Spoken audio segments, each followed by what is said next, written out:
আচ্ছা কিতা অবস্থা গেল লিসেন টু দুই সপ্তাহ না না হলো আমার কথা আমরা আমরা আমরা কিতা কিতা করছি তুমি জানো না সেটল যাই দুই সপ্তাহ তো সেটল যাই সেটল যাই না না না তুমি সেটল যাই আপনি তো বিচ্ছেতে কি তুই তোমার সাথে আমরা না না আমরা না কইলে তুমি জানো আমরা কিতা করি তুমি আপনারা দেখলে আমি জানি এই জানি আমরা 200 টাকা সেটল যাই আপনারা দেখাবো আমি 200 টাকা সেটল যাই দেখো দেখো কারণ আমি তোমার এক কথা কই সেটল যাই না না তোমার যে ভিতরে কিতা করে তোমার ফ্রেন্ড ও যে তোমার টিম এটা তো আমি বলার নাই কথা শুনো বলা করি আমার প্রবলেম হইলো যে এন্টায়ার বাংলাদেশি কমিউনিটি রে টার্গেট করা ওর তোমার উসিলা দিয়ে জানি জানি না না না না লিসেন আই ডোন্ট কইতে আমি বুঝলাম না গিলিগানে কিতা করে আমি জানতাম তো গিলিগান খালি না তো তুমি আমার কথা শেষ আমি তো বুঝছি আপনাকে এখন ডিবেট করতে পারতাম না আমি কইলেই তোমারে আমি ডিবেট চাই তুমি আমার শুনিলাও এখন আর কিতা আমরা বাংলাদেশি কমিউনিটির অস্তিত্ব লইয়া হইল গিয়া কনসার্ন সরি কথা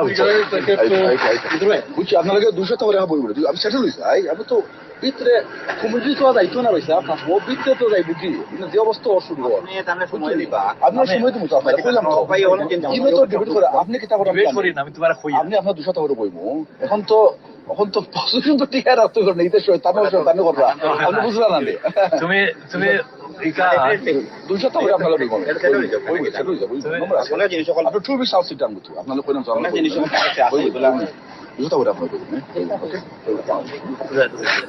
নিজে দিসলা হ্যাঁ এটা তো আমি হলাম কিন্তু ওই যে পয়েন্ট তো আমার কনসার্ন তো বাংলাদেশি কমিউনিটির ফিউচার আপনাদের তো কইরা 100% কথাটা বুঝরা নিজে আমি তারে আফসর বলে কই না না না তাই ঠিক আছে তখন ওই এমন প্রেসারের মধ্যে হিসাব তো সাতাই দেন আমি তো যেদিন টাউন লোক গেছিলাম বুঝছেন সংখ্যাতে খারাপ হবে এটা তো সাতাইদরা কিন্তু এখন আমার লগে যদি ইনফরমেশন দেয় তো আমরা বইয়া দিব কথাটা বুঝছেন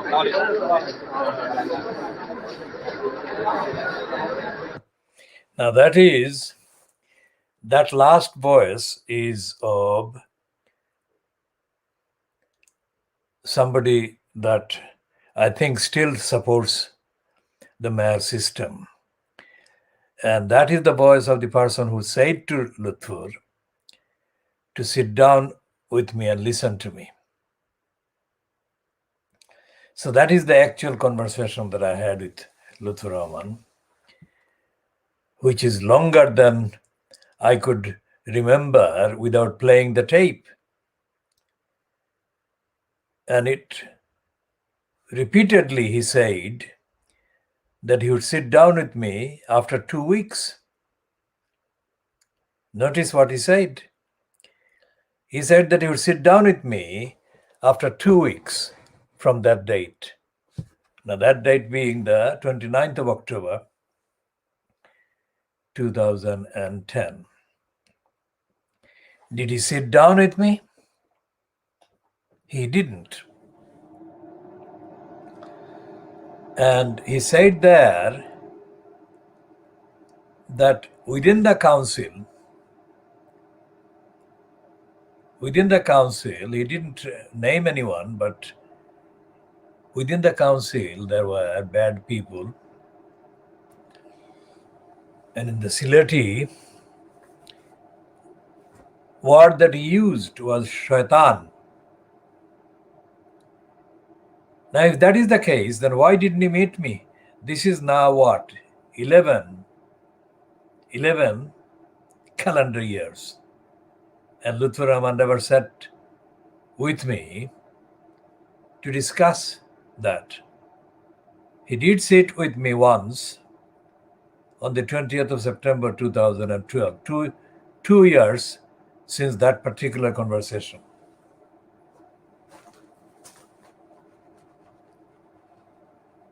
And that was at the suggestion of Ali Bar Chaudhry. And that meeting was not about the whole council. It was about the behavior of Colin Cormack. Now, at that meeting, present among myself, Ali Bar Chaudhry and Lutfur, was this person that didn't belong to the council and shouldn't have been there. Procedurally, legally, he shouldn't have been there. But he was there. It's Channel S quote chief reporter Muhammad Jubair. I've already discussed in other editions the contents of that conversation. So I'm not going to repeat that here,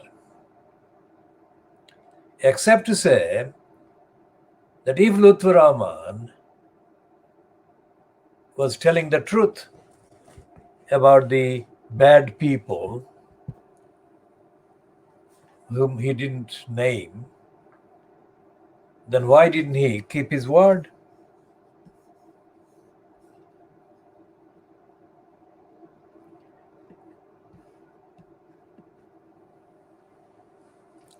His word was repeatedly, and it is there on this tape now. He kept saying 2 weeks later than that date.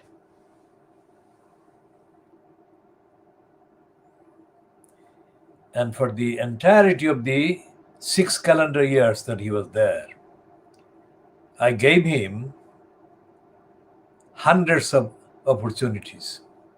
Notice what I'm saying and what I did. Hundreds of opportunities for Lutfur to sit down with me and solve the immediate issues and the wider issues. And to do that within the law, legally, ethically, correctly, and by serving the community. And there is a list of liars, including those who are present on the 20th of September 2012.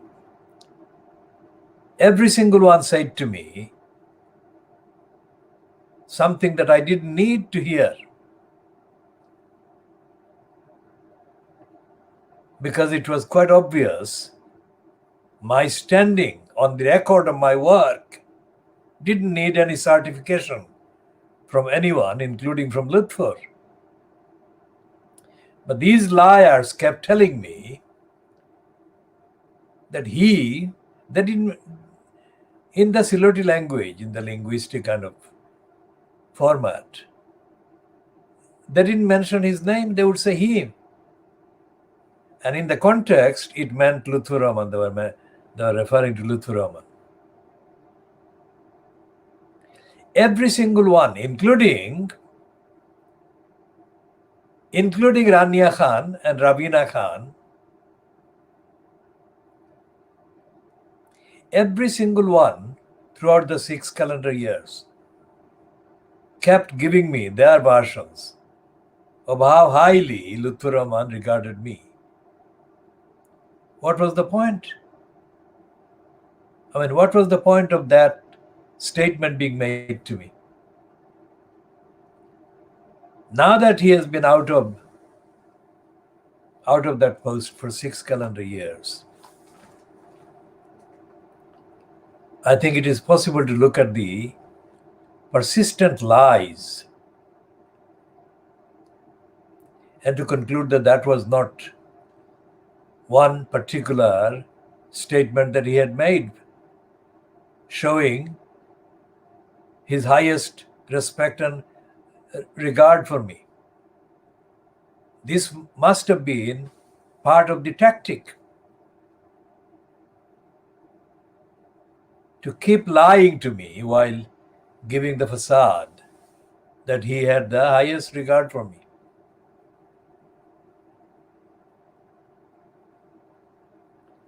Now this is being broadcast on the Thursday of the, if you like, the third week of news being influenced by references to David Cameron. And today, for the first time, has been a day which included public statement by Eric Pickles. Pickles is cited now in the House of Peers. But Pickles was the one in post as the Secretary of State for Communities who had the task of making mentions of Lutfur Rahman several times in his time, including on the 4th of November 2014. Now 2014, 4th of November, coincidentally, was a month before Sharmina Begum was groomed to go to Syria by these two women referred to in the Wikipedia entry as the Sisters Forum members, which the Wikipedia entry later explains as a reference to the Islamic Forum Europe, and it mentions which was based in the East London Mosque.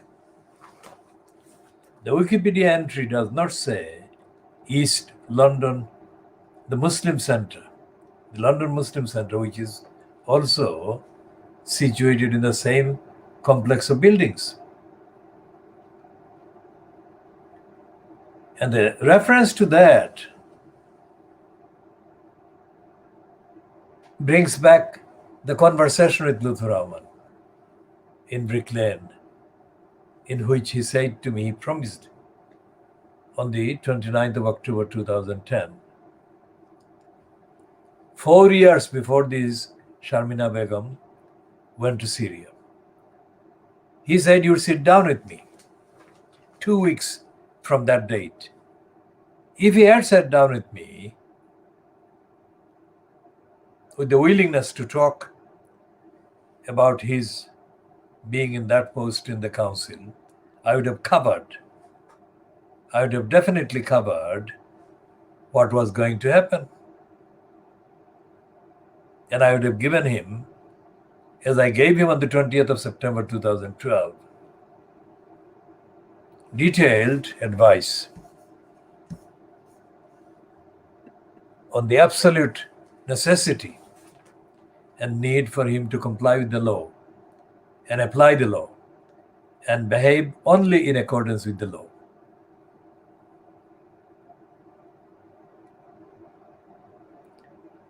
Lutfur Rahman didn't meet me 2 weeks later, and Lutfur Rahman failed to to answer several hundred pages of original, exclusive, factual, evidential communications made to him, advising him, telling him to do the right thing and not fail to do the right things. Nobody else on the entire planet of the earth bothered to tell him anything in that way. So when Richard Morey called him dishonest and called his supporters dishonest and put the record by calling him not legally, lawfully elected, that was something that he, Lutfur Rahman, brought on himself. Even if the particular petition wasn't filed, the facts of his corrupt behavior would have come out. They were already out in the community. But Richard Morey formally put a record on the records. And this is now 6 calendar years since Richard Morey's ruling. And Lutfur Rahman has not secured an overturning of the ruling by Richard Morey. And he has not secured a court decision by the Court of Appeal or in a higher court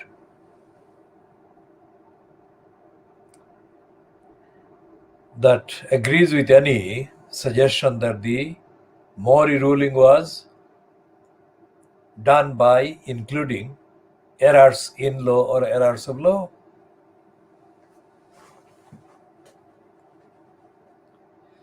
These are details that I couldn't have known on Friday the 29th of October 2010.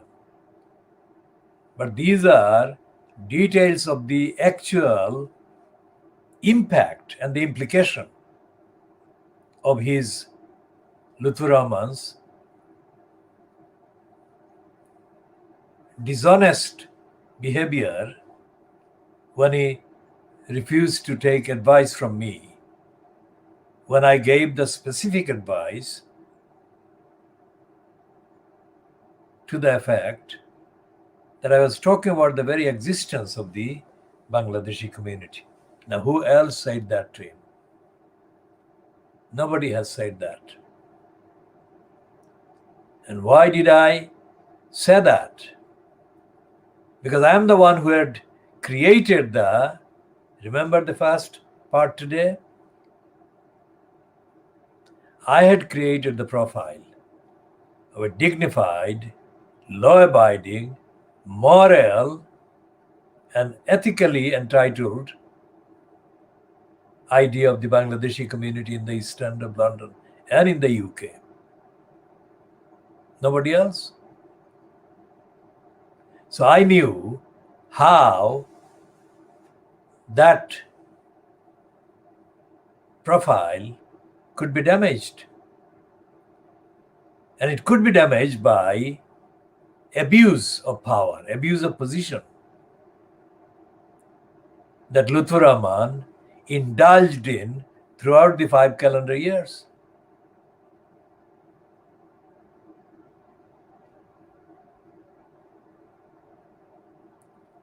Throughout the 5 calendar years that he was substantially in post. Remember, anyone watching this, that I'm discussing the behavior of an elected post holder, mayor post holder. And I am describing the actual evidence. Anything I'm saying is only as evidence, not as my personal endorsement of the creation of the post or the occupation of that post. And I'm totally opposed to that elected mayor post today, 11 years later, because I opposed this post at the beginning of 2010. And even before the year, I began to oppose the post in 2009 when I first heard incomplete statements that a number of individuals were collecting signatures for a petition. Now, I know the history, the composition, the mentality of the Bangladeshi community in the UK, because I have invested all my time in understanding this society and within it the location of the UK Bangladeshis. And all my campaigns are my creations. That is not a boast, that is fact. And that fact is even more kind of revealing than it may appear at first kind of reference. I only continue a campaign which gets started because of the existential nature of the need for the campaign for the community. As I said to Lutfur Rahman on the 29th of October 2010 outside the Brick Lane Mosque in Brick Lane, that what I was interested in was to get him to do his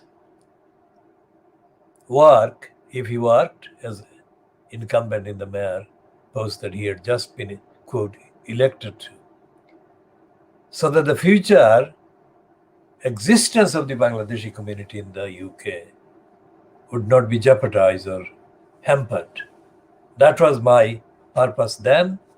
That remains the purpose now. In addition to this, the damage that Lutfur Rahman's behavior has caused to the entirety of humanity on the face of the planet concerns the work that I have done to help the humanity. It is, of course, of immediate relevance to the Bangladeshis in the UK and in Bangladesh itself and in the subcontinent, the people of Pakistan, Bangladesh, India. But it is also very, very, very closely linked to the future survival of hundreds of millions of people, if not more, because it is about poverty. Poverty is not just the lack of food, immediate meal, or lack of shelter. Of course, these are included in poverty. But the poverty that I have identified and observed is a poverty that is systemic and is a poverty of intellect and understanding, and the poverty caused by the absence of compassion, awareness of duty to fellow human beings immediately in the neighborhood and beyond, right across the world. I mean, 2 weeks ago, that is today, speaking today, 15th of April 2021, Boris Johnson was given the obscene publicity and propaganda by the crooks in Fleet Street, led by the Daily Mail and the scum, who boasted that Johnson was boasting of greed. This is the time of the actual darkness.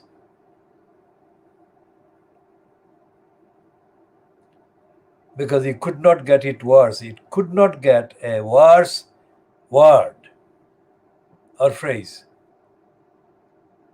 to show that you were gloating of being in the dark and darkness. So when Boris Johnson gloated of darkness and greed, there was no indication that the Cameron sleaze would follow that boasting, which is what has happened.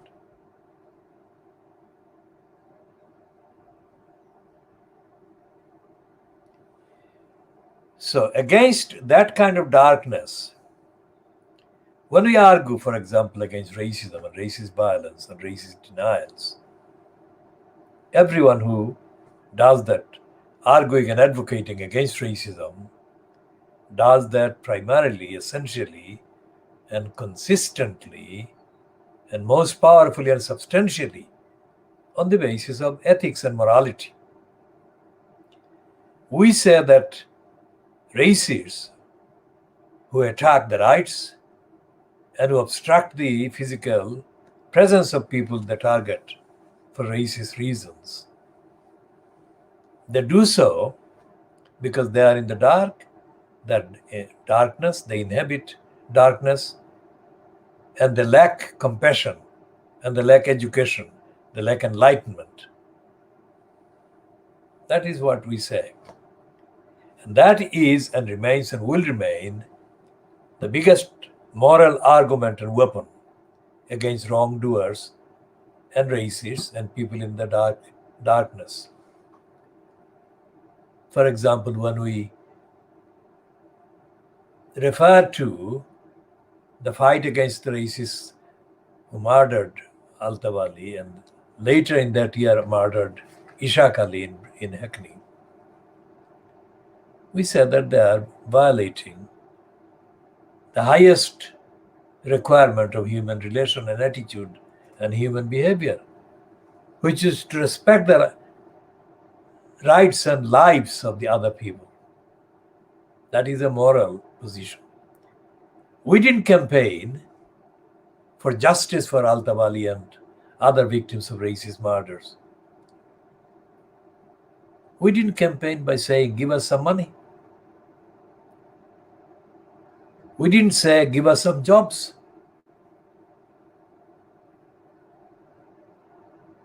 Well, because to do so would have been to compromise and throw away the biggest resource in the war against racism and hatred, which is to uphold the highest moral standards and to stay on the highest level of morality and assert, as we did, that the racists who hated us and the racists who murdered Ishaq Ali and Altawali, and before that, Tosir Ali, had done so by behaving in a manner that was far lower and far beneath the standard expected of the human beings in the highest moral level. So we literally and actually went for the highest moral ground, higher ground, and we occupied that. We occupied that and we held on to the moral beliefs and assertions. And we exposed the racists for being beneath the lower, the higher moral standards. And we influenced opinions of people in the UK and elsewhere who sympathized with us because we didn't go for greed. We didn't go for any bribe. And we didn't exploit the murders for any personal or material gain for us. Remember, that is what we did in 1978. And that is how we created the updated version of the defense of the community by defending the morality, upholding the morality. And although Bangladesh was very poor, we didn't relate any of this to Bangladesh in terms of the country itself. Our origin was Bangladeshi, but we were not engaged in a campaign about Bangladesh itself. But the image of Bangladesh, nonetheless, was an image of a country that is economically poverty-stricken. And the image of Bangladesh internationally, up to that point, Bangladesh itself was a country that is not prominent player in advocating for human rights in that context.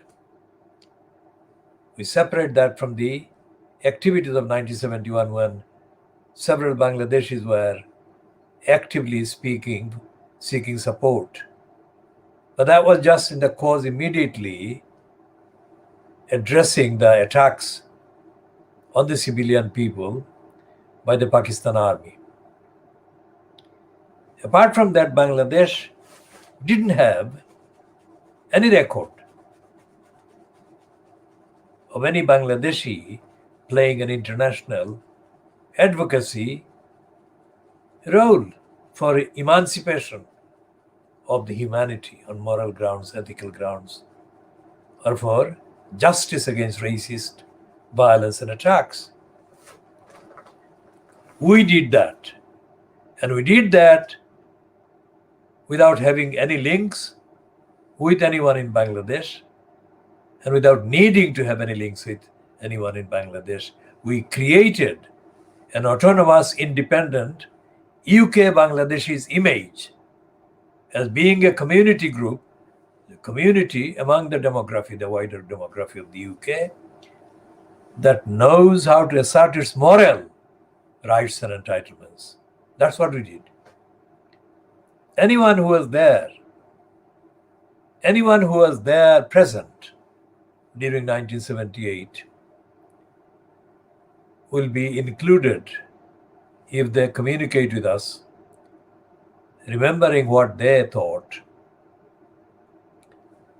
about the various activities, part of the campaign that we were carrying out in defense of the community in the context of replying to and defending the community against racist attacks identified as being evident in the murders of Altaf Ali and Ishaq Ali. Altaf Ali was murdered on the 4th of May 1978 and Ishaq Ali was murdered in July 1978. I haven't got the right date in my memory at this moment, but we can update that one.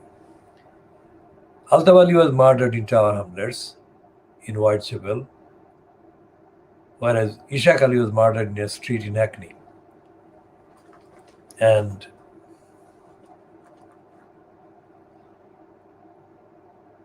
seven, 8 years previously, in Stepney, in a stabbing, Tosir Ali was murdered by racists. Now, Tosir Ali came from the area very near to where I was born. And Tosir Ali's murder was not followed by anything like the campaign that I created in 78, after the murder of Altaf Ali first, because Ishaq Ali was murdered in July, so until that time we didn't know anyone else was was going to be murdered. But the immediate campaign incentives were linked with the murder of Al-Tabali in 78. May, June, July, so 3 months, 3 calendar months later, Ishaq Ali was murdered. And there was no sign in 78 as we started the campaign. There was no sign, there was no evidence, there was no role, there was no presence of any Bangladeshi origin person in Tower Hamlets occupying any elected post of any mention, of any significance.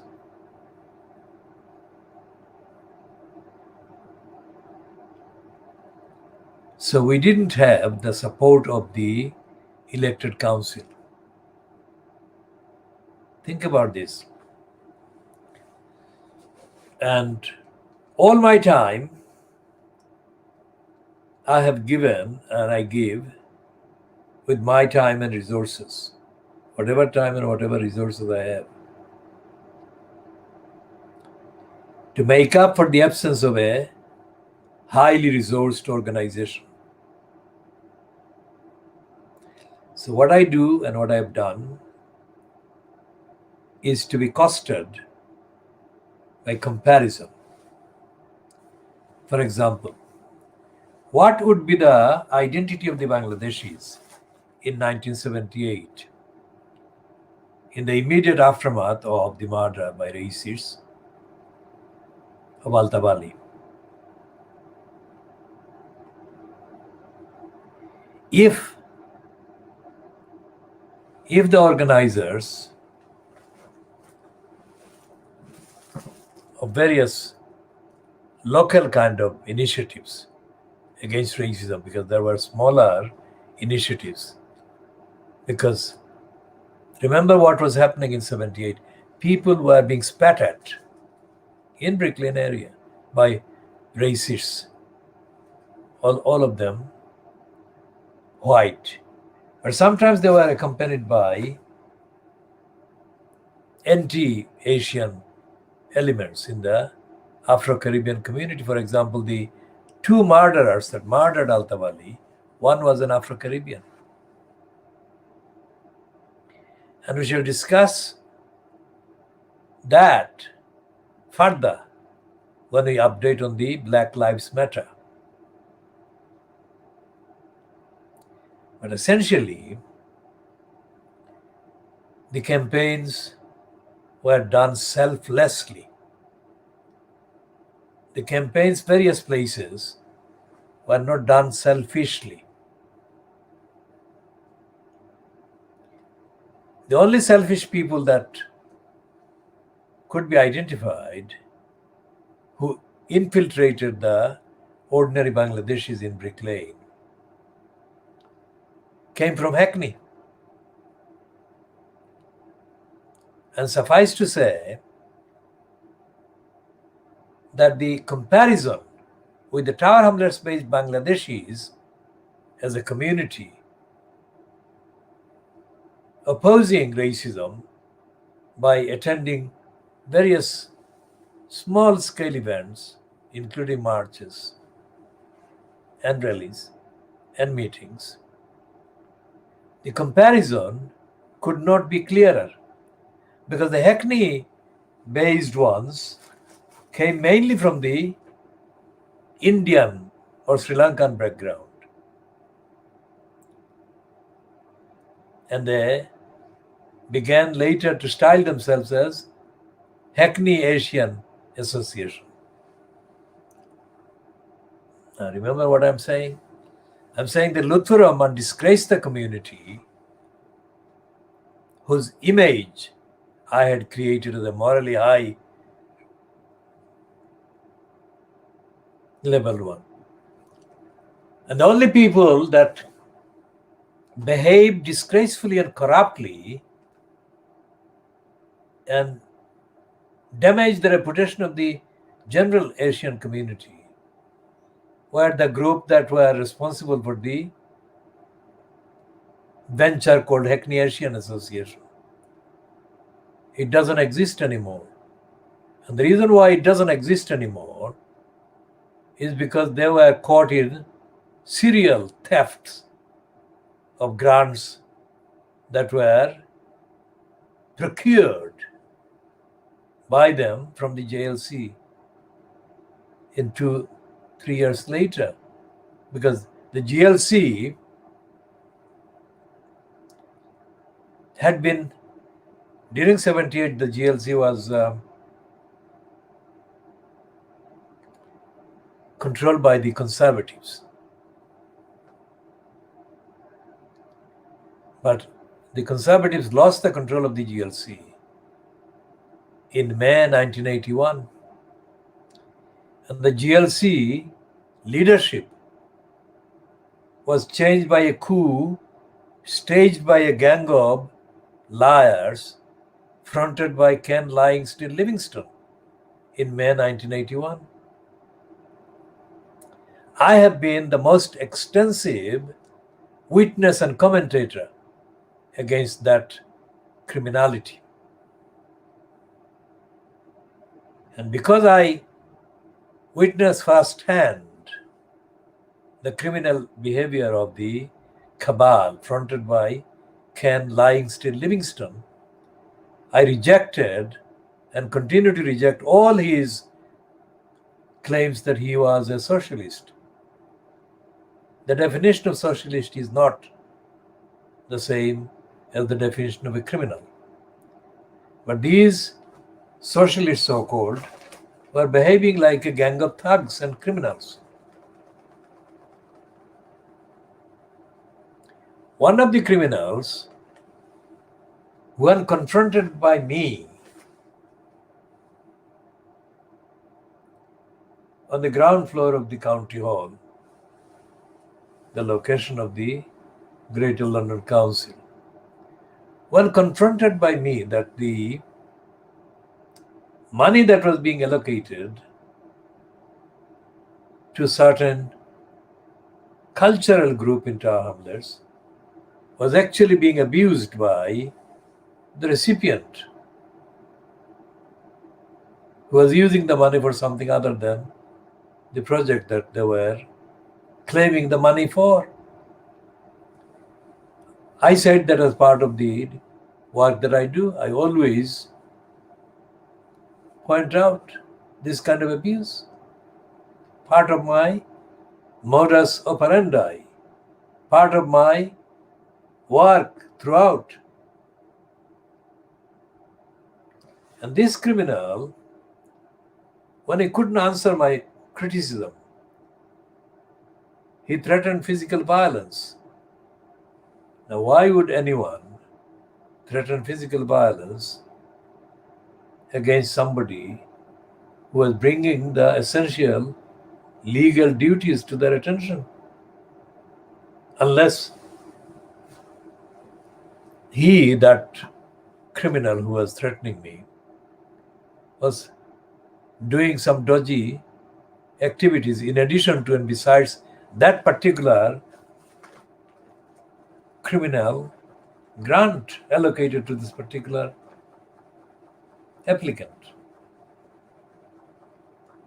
And as it turned out, the Greater London Council, fronted by the coup master Ken Lying Still Livingstone, and containing criminals like that one. That criminal has a PhD, later acquired a PhD, which we shall discuss later. So what the actual evidence of our campaign against the racist murder and murders, because the later ones were added to the cause. We created a moral high ground, genuinely, not by artificial, pretentious means. We pleaded, advocated, always on the highest moral grounds and levels. And that is the one that actually achieved recognition. When the absolute majority of the ordinary people who responded and observed our action supported us, and they couldn't say any of the things that they have been saying about Lutfur Rahman, because they've been calling him crook, they've been calling him Muslim crook, criminal, fraudster, all these things on the public platforms. They never could say anything against our campaign. And the infiltrators from Hackney secured temporary kind of things like a job or a number of jobs in Tower with the council, thus exposing their particular greedy brief and agenda. We didn't. I most certainly didn't seek, and therefore I didn't seek, therefore I wasn't offered any beneficial position. Remember that when I come to discussing the archives and the Kitten's house and the related actions which were made necessary by Lutfur Rahman's lying. Because throughout the 5 years and 6 calendar years, let's say, that Lutfur was in post, he lied. And he lied on the assumption that his lying would let him remain beyond answerability to me.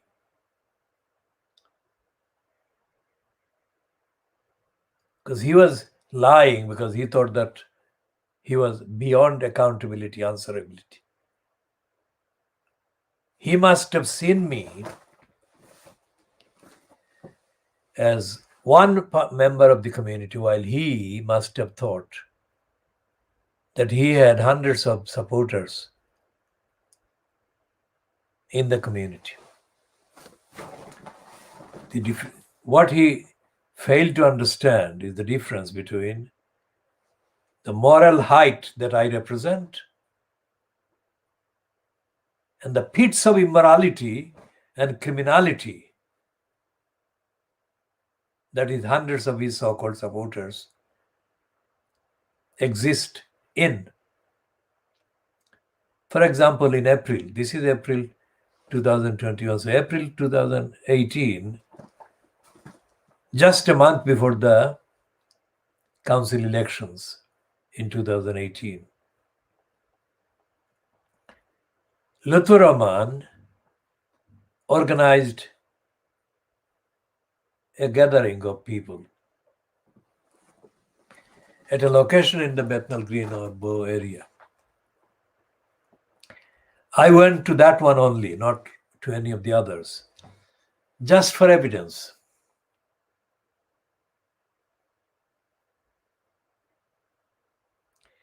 And the evidence showed that the candidate that Lutfur Rahman had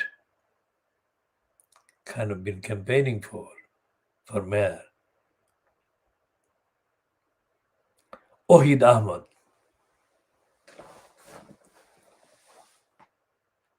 was being supported by this gathering of people, not a single one of whom were other than Bangladeshi. None of the electors from any other background was there. Now this was very, very bad. Not only was it bad because of the composition, but also because what the message was. The message was that it was a reason for their being invited to that meeting was to get votes for Lutfur Rahman's nominee, that is Ohid Ahmad. Now that was completely apartheid because they didn't invite white people.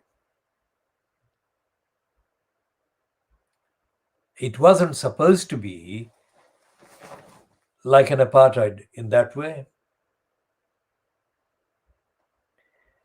Not only was it an apartheid in that way, but also the fact that the contents of Luther Roman's speech, because he was kind of presented there as the main speaker, the contents were rubbish, completely empty and stupid.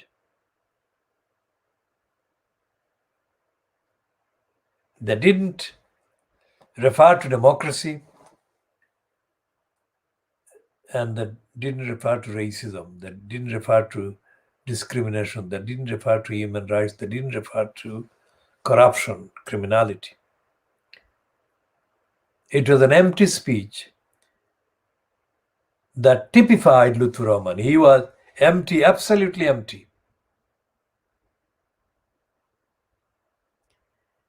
And as in the past, Luther Roman doesn't recognize the Bangladeshi community, doesn't recognize the campaigns and campaigners for human rights of the Bangladeshis that were active supporters of the campaigns and marches and rallies after the racist murders of Altaf Ali and Ishaq Ali in 1978. So, anyone who was there, any part of Tower Hamlets in 1978, or in Brick Lane in particular, or anyone who attended any memorable event against racism in Brick Lane area, either during 78 or during this next year, will be given the opportunity to have their comments and memories included in our broadcasts.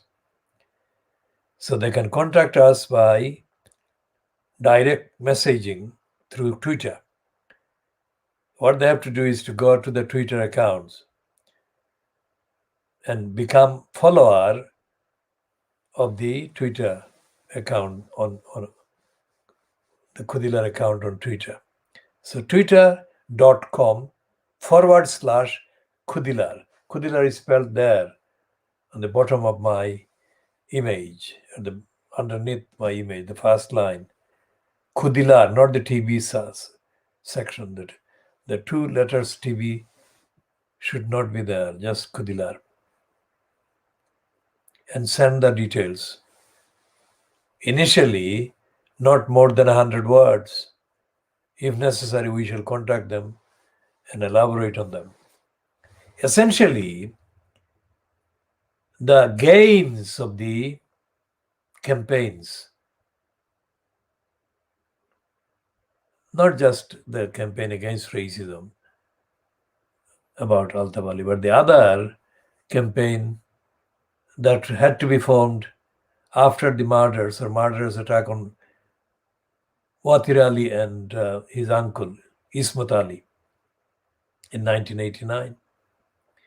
So you look at 78 and you go to 89, that is 11 years. And then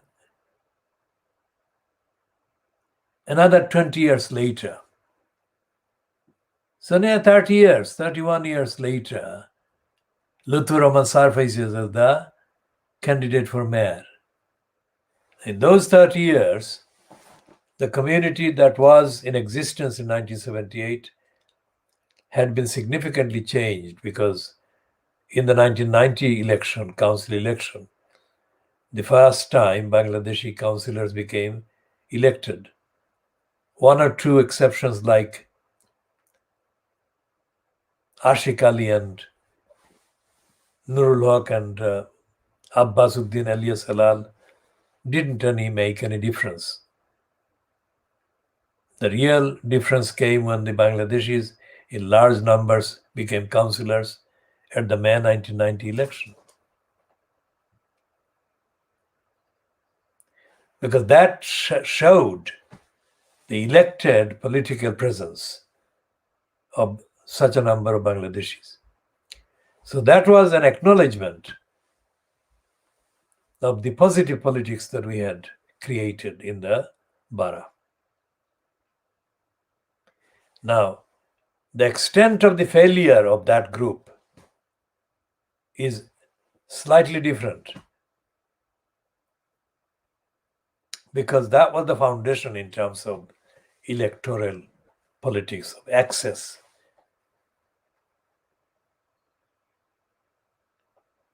And this continued for 20 years, and it is continuing today with significant numbers of Bangladeshis still as elected councillors. And this is the direct consequence of the campaign against racism and racist murders that we began in 1978.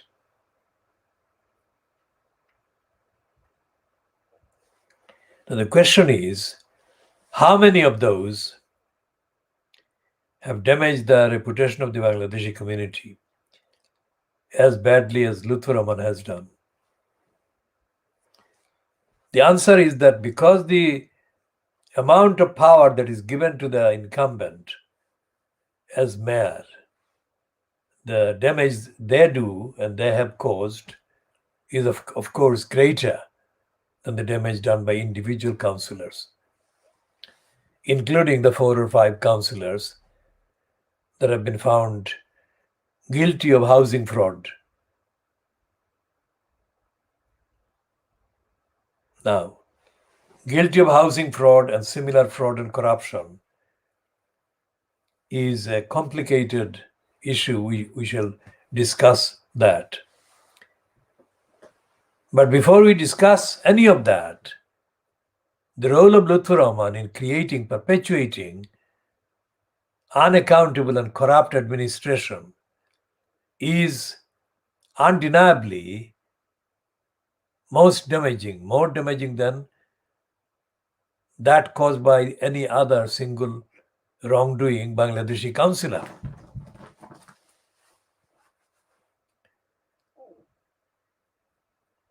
Lutfur Rahman is often mentioned as having been a solicitor. If he were a solicitor, the assumption being that he knew the law. Well, if he knew the law, he obviously was not very good at knowing the law. Because the first thing anyone who knows the law should do and does, unless they are a crook, is to follow the law, observe the law, and not breach the law. And to make sure that anything they administer, anything they front, is fronted and administered in accordance with the law. Lutfur Rahman did not do that.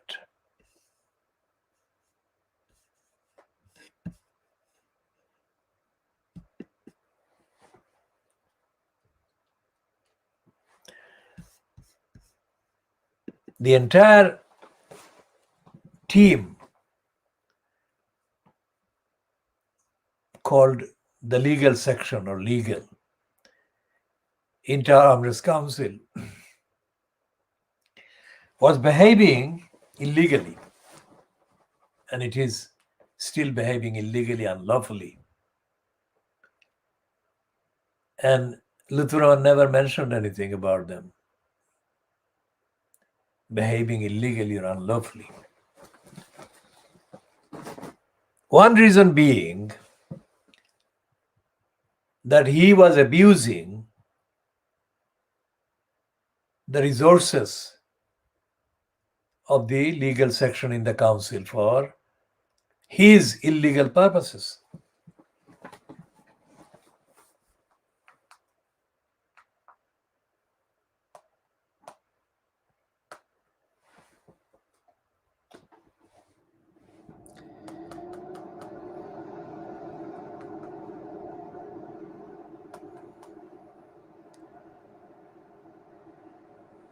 Now, this is a commentary that I'm making in the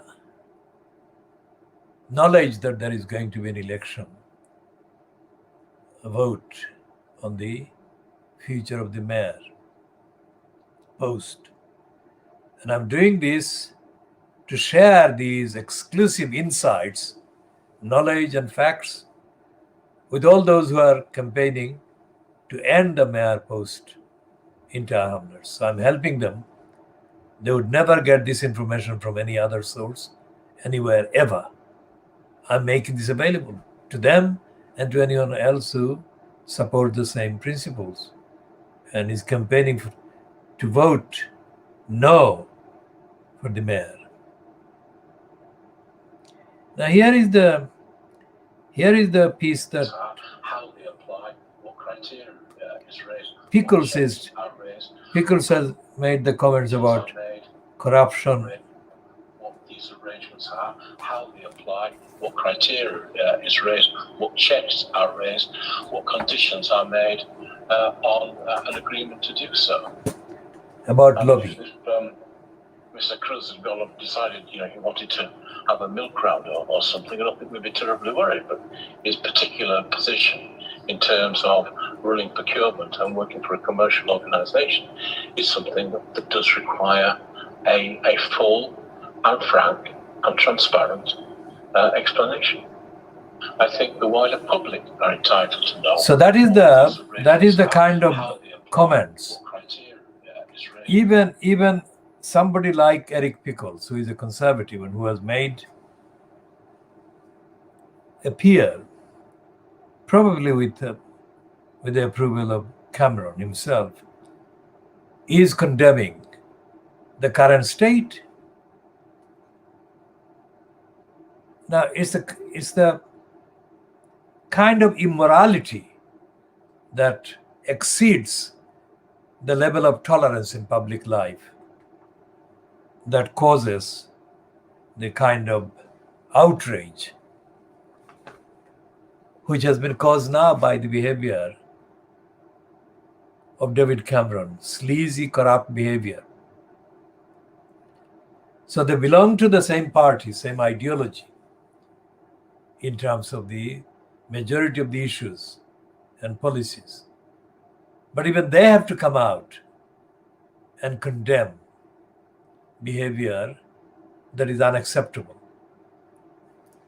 Why is it that in the case of Lutfur Rahman's unacceptable, corrupt behavior throughout the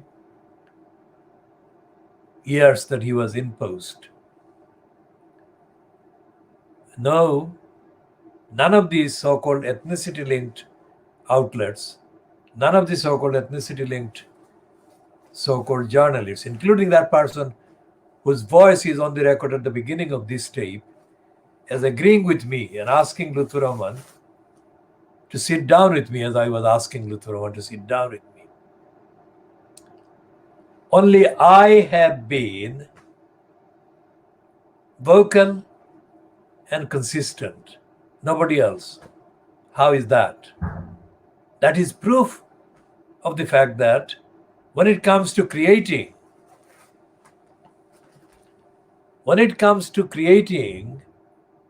action, narrative, representation, and advocacy for the whole community, that includes the Bangladeshis, it is me doing the actual work. And I've been doing it, as I said, since long before Lutfur Rahman was biologically born.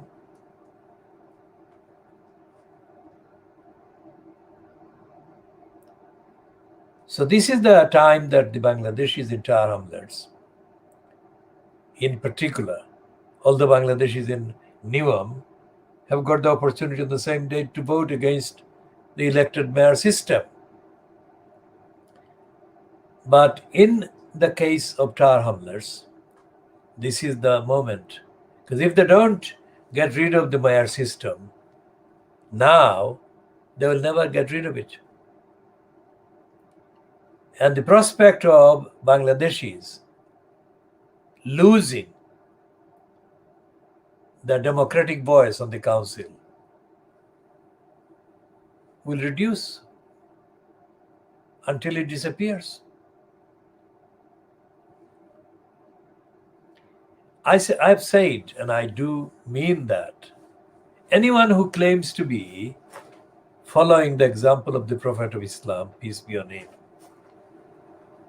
by that fact alone they are obliged to behave honestly and without corruption.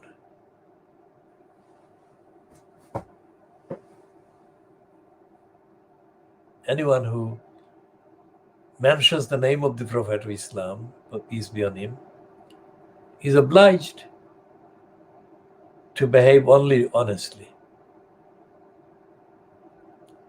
And yet in Tower Hamlets, there are too many operatives doing business as mullahs,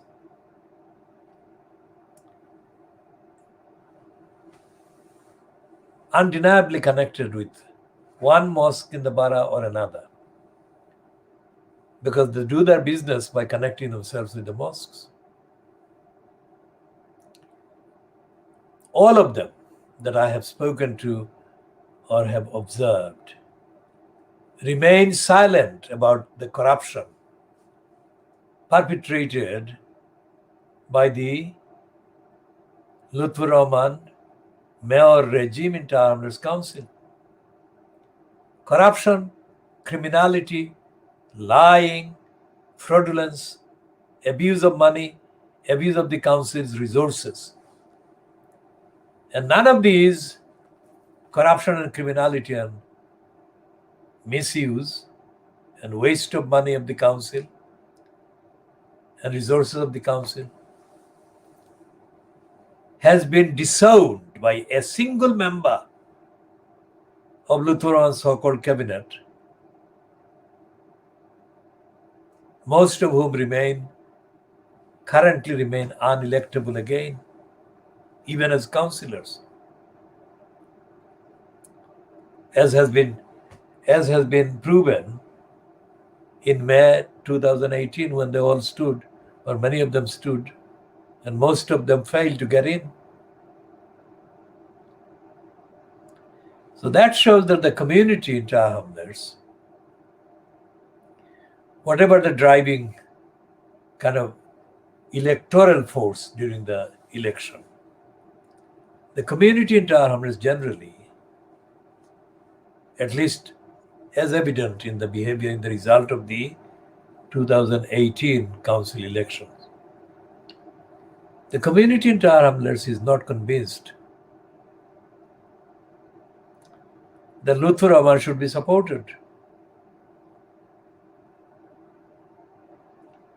And one reason for that conclusion is because of the evidence of the behavior.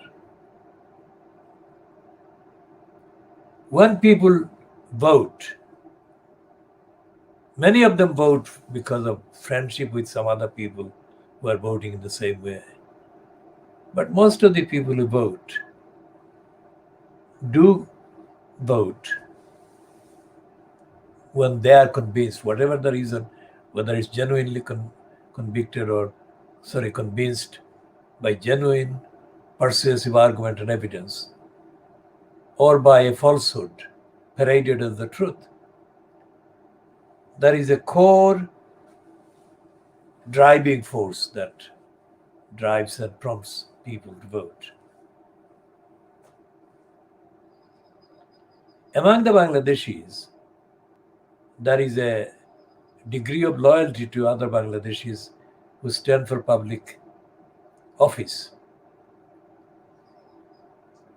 The degree of loyalty is genuine because they give the votes and the votes get the people elected. So there is no doubt about the genuineness of the loyalty on the part of the people who do vote. But that loyalty is not reciprocated by the people who do use the votes and get elected. Think about what I'm saying. And that is what Lutfur Rahman did. He had people at both the 2010 election and 2014 election, who showed him loyalty. And he betrayed their loyalty. Regardless of what Richard Morris said, the people who mostly supported Lutfur Rahman with their votes were not supported by Lutfur Rahman after he got their votes.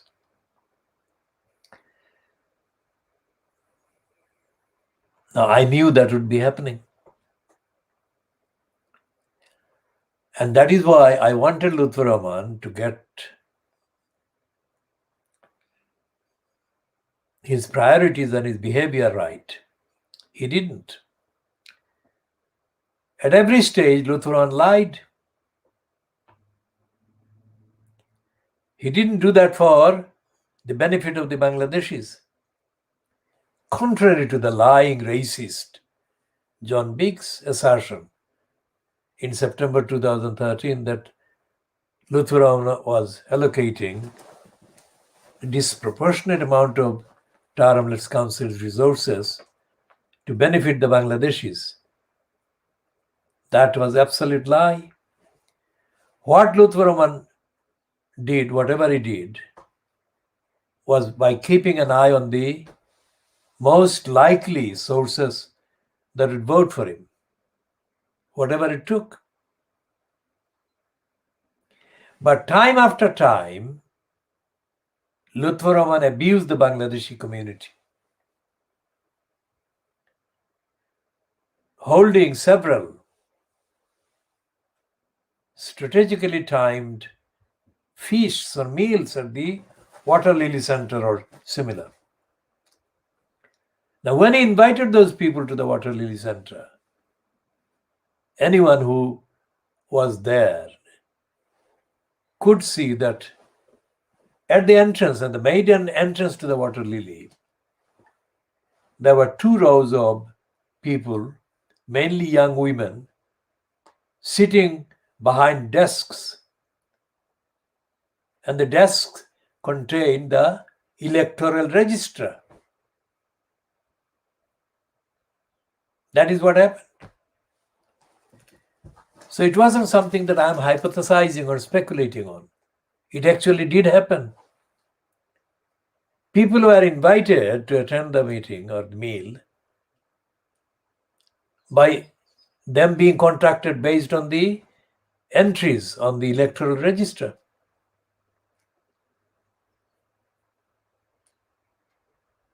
It wasn't anything to do with the Bangladeshis. It was to do with the people on the electoral register who could be most exploited and most manipulated.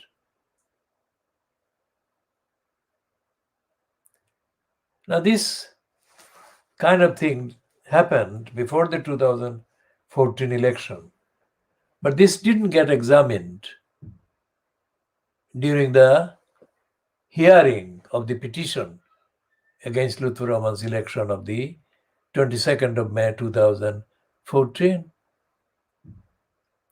So what I'm saying is that throughout the period, everything that Lutfur Rahman did was motivated by his craving for the votes, to the exclusion of the most basic duties owed to the community by the council, and to the inclusion, or with the inclusion, of additional corruption, criminality, lying, and fraudulent behavior.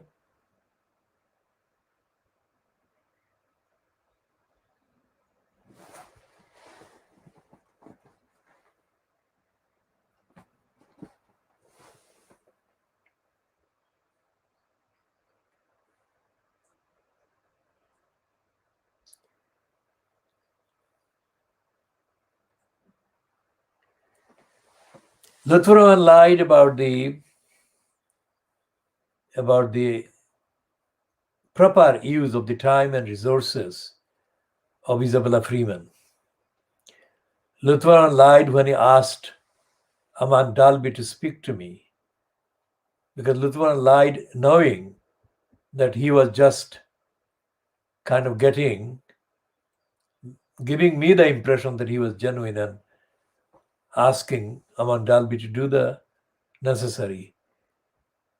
Luthman lied every time he did that. Luthman lied every time he came to me and gave me a salute while I was sitting in the so-called public gallery space. Luthman created the impression in front of the others present that he respected me and he counted on my support or approval of him. That would be the body language kind of message that he was giving. He was lying if he did that.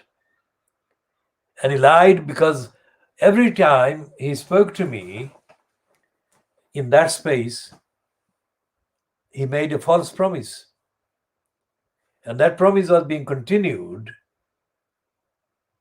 from the 2 weeks promise he made when he spoke to me on the 29th of October 2010.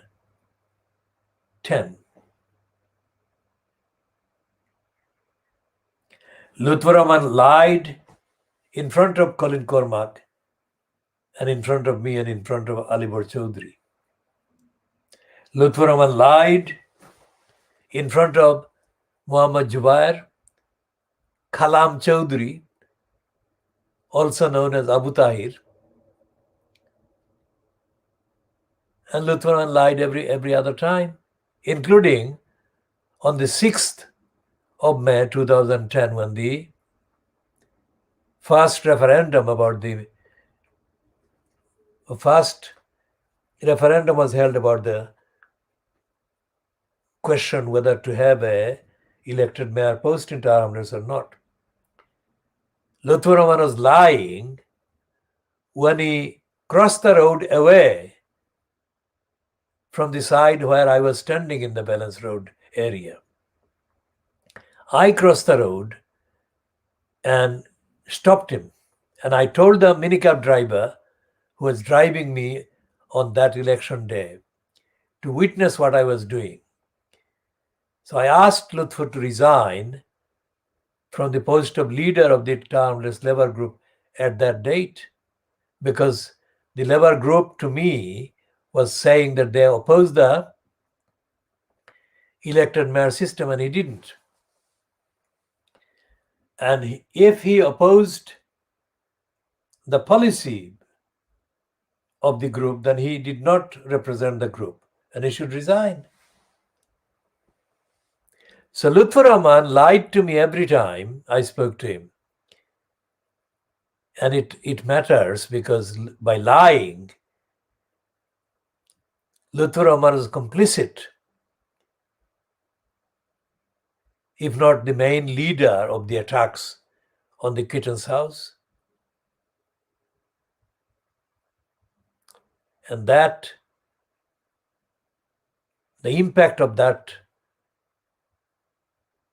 attack on the Kitten's house is beyond description in 1 hour.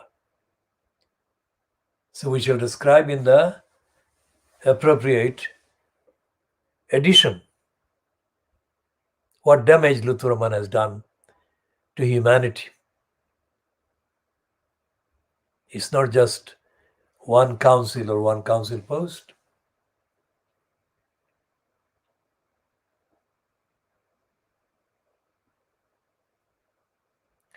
When this man, Robert Neal, whom we have mentioned before, let's see Robert Neal. We've mentioned Eric Pickles, so let's go to Robert Neal.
Now, this is the piece that Andrew Gilligan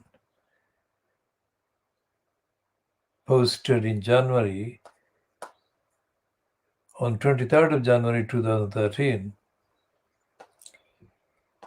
And his report is based on Isabella Freeman.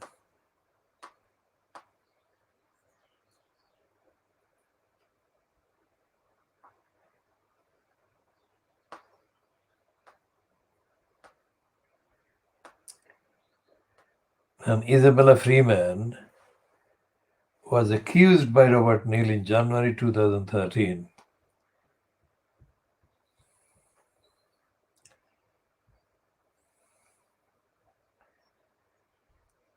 for example, as Andrew Gilligan puts it, strictly evidentially. I don't agree with Andrew Gilligan's agenda, but this is a fact-checking aspect. Freeman, as Robert Neal outlined, has also helped Lutfur Rahman in various other ways, giving a clean bill to his absurd weekly propaganda newspaper, Eastern Life, and ruling on at least one occasion that Lutfur Rahman did not answer questions from councillors at a council meeting because it might breach his human rights. Now that shows that Lutfur Rahman was intellectually challenged. He is answering questions put to him at a council by councillors could never violate or breach or attack his human rights. It is the councillors' human rights, it's the electors' human rights that Lutfur Rahman was breaking.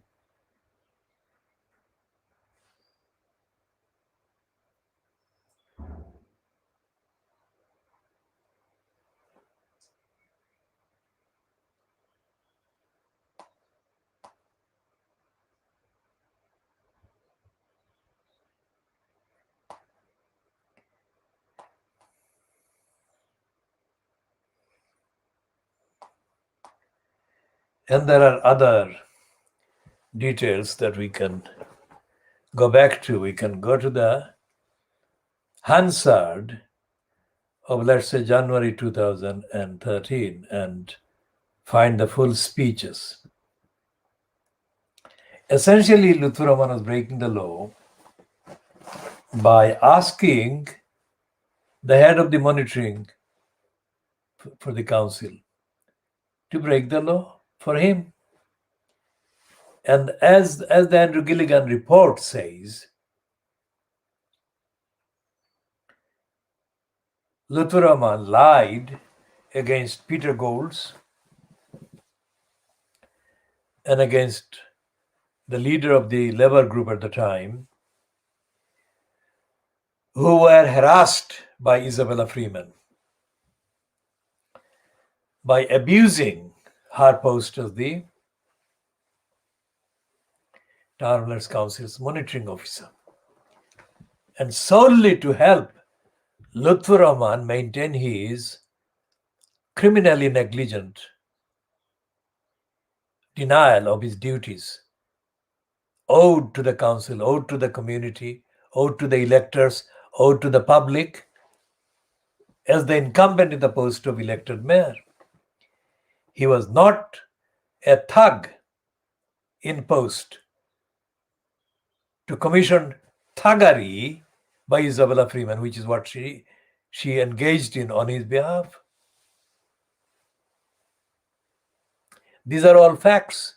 Anyone watching this should remember that once again, any mayor who becomes installed, any mayor with Lutfur Rahman's kind of attitude will do the same, and they will not be able to be removed from office. It is impossible. So please vote no on the 6th of May 2021.